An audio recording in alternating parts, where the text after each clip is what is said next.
नमस्कार दोस्तों। आज हम लोग धारा 302 भारतीय दंड विधान की धारा 302 के तहत बात करेंगे। भारतीय दंड विधान की धारा 302 क्या है, क्यों पुलिस हमें इसके तहत सज़ा देती है, क्यों व्यक्ति जेल जाता है, क्या प्रावधान है, इसमें क्या सज़ा है, इस पे के बारे में बात करेंगे। धारा 302 है क्या? जब कोई व्यक्ति किसी दूसरे व्यक्ति को एक इरादे के तहत चोट पहुंचाता है, जिस चोट के माध्यम से उसकी हत्या हो जाती है या उसकी मृत्यु हो जाती है, ऐसी घटना को 302 भारतीय दंड विधान की धारा के तहत मुकदमा पंजीकृत किया जाता है। माना कि पंकज जो है, एक उदाहरण स्वरूप मैं आपको समझाता हूं कि माना कि पंकज जो है, सुरेश से बहुत ज़्यादा उसकी पुरानी रंजिश चल रही थी। वह एक दिन सुरेश पार्क में बैठा था, पंकज वहाँ पहुँचता है और उसे गोली मार देता है। गोली मारने के बाद उसे अस्पताल ले जाया जाता है और वहाँ उसकी मृत्यु हो जाती है। जब आप किसी को ऐसी घटना जिसमें आप उसको हमला करते हैं या चोट पहुँचाते हैं और ऐसी चोट पहुँचाते हैं जिससे उसकी हत्या हो जाती है, ऐसी हत्या धारा 302 के अंतर्गत पंजीकृत होती है। इसमें बहुत से लोग, जब विवाद होता है तो पहले से ही प्लान करके इस प्रकार की हत्याओं को असली जामा पहनाते हैं, असली रूप प्रदान करते हैं और उनकी हत्या कर देते हैं। तो पुलिस भी ऐसे केसों में जांच पड़ताल करती है और जांच पड़ताल करने के बाद धारा 302 के तहत मुकदमा पंजीकृत करती है। धारा 302 एक बहुत ही जघन्य अपराध है, एक ही बहुत ही ऐसा अपराध है जिसमें जमानत का बहुत ही कम प्रावधान है। इसमें डरने की आवश्यकता नहीं है। आप थाने जाएं, एक लिखित प्राथमिकी दर्ज कराएं, FIR दर्ज कराएं, अभियुक्त का नाम, अभियुक्त घटना स्थल का नाम,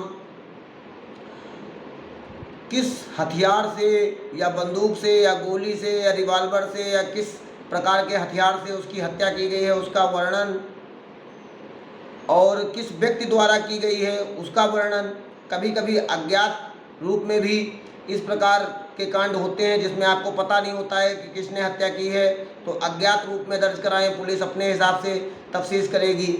और जहाँ तक जब आप इस केस को पंजीकृत थाने में करवाते हैं, नज़दीकी थाने में करवाते हैं, तो उसमें पुलिस की मदद करना, पुलिस की हेल्प करना, पुलिस के साथ सहयोग करना, पुलिस को उन समस्त जानकारियों से वाकिफ़ कराना जो जानकारी आपको पूर्ण रूप से पता है या पता हो सकती हैं, या आप उनको किस प्रकार से सहयोग कर सकते हैं, उसमें पुलिस भी आपको सहयोग करती है।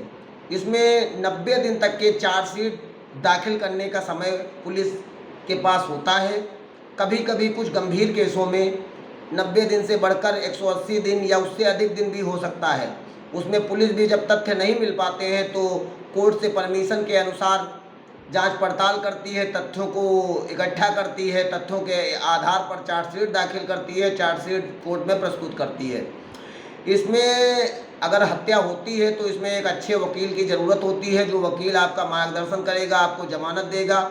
इसमें वैसे जमानत का प्रावधान नहीं होता है, गैर जमानती वारंट इसमें जारी किया जाता है, लेकिन कुछ केसों में देखा जाता है कि जमानत दे दी जाती है। जमानत इसलिए दे दी जाती है कि जब पुलिस को ये लगता है, कोर्ट को या जज को ये लगता है कि व्यक्ति आपका इस केस में सहयोग करेगा, भागेगा नहीं, कहीं ना कहीं आपकी मदद करेगा, और पूरे केस की जब स्टडी कर लेती है, स्टडी करने के बाद वो देखता है कि व्यक्ति इतने दिन जो सज़ा काटा है उसमें उसका व्यवहार कैसा रहा है, ऐसे आधार पर कोर्ट में जज द्वारा इसमें जमानत दी जाती है। वैसे तो इसमें 6 साल से 10 साल तक के भी सज़ा का प्रावधान है, कभी कभी तो इसमें मृत्युदंड तक का भी प्रावधान है। लेकिन ऐसे केसों से बचने के लिए आपको ये करना होगा, आप पहली बार लड़ाई झगड़े से बचें। जहाँ पर लड़ाई झगड़ा हो रहा हो वहाँ पर आप मत जाएं, वहाँ से बचने का प्रयास करें। अपने साथ में कोई धारदार हथियार या ऐसी वस्तु लेकर न चलें जिससे आप कभी गुस्से में या नाराज़गी में कोई इस प्रकार का घटनाक्रम कर दें। ज़्यादा से ज़्यादा ऐसे लोगों की संगति से दूर रहें जो गलत विचारों वाले हैं, गलत संगति वाले हैं, गलत तरीके के माहौल में जीने वाले लोग हैं, उनसे दूर रहें।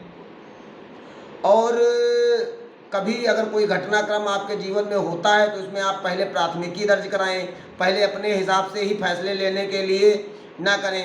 कभी कभी ऐसा होता है कि 302 धारा 304 के तहत लोग अपने जीवन में सोचने लगते हैं धारा 302 क्या है, 304 क्या है, जबकि धारा 302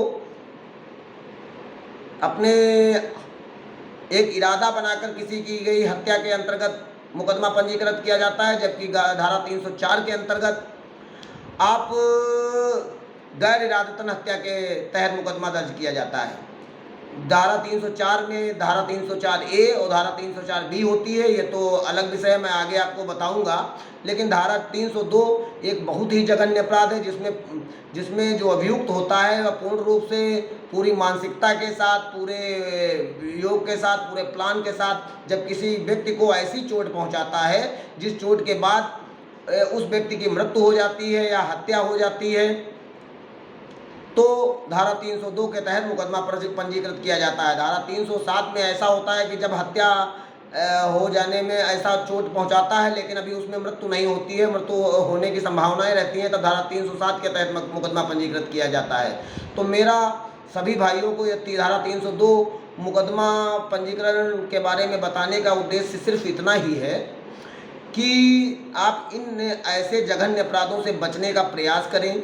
अगर आपके जीवन में कभी भी ऐसी घटना घटती है तो उनसे आप बचें, सतर्क रहें, जागरूक रहें और प्रयास करें कि कोई भी ऐसा घटनाक्रम ना हो जिससे किसी की मृत्यु हो जाए, किसी का नुकसान हो जाए और आपका परिवार बिखर जाए। आपको भारतीय दंड विधान की धारा के तहत पुलिस मुकदमा दर्ज करे, पंजीकृत करे और फिर आपको सज़ा दे, सज़ा के साथ आपकी चार्जशीट दाखिल हो, फिर कोर्ट में आपको सज़ा मिले।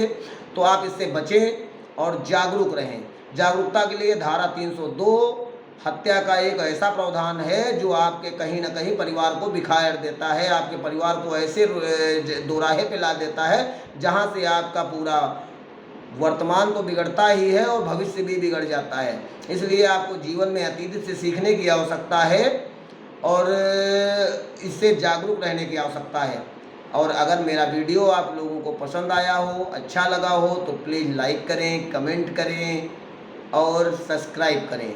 धन्यवाद। जय हिंद, जय भारत, जय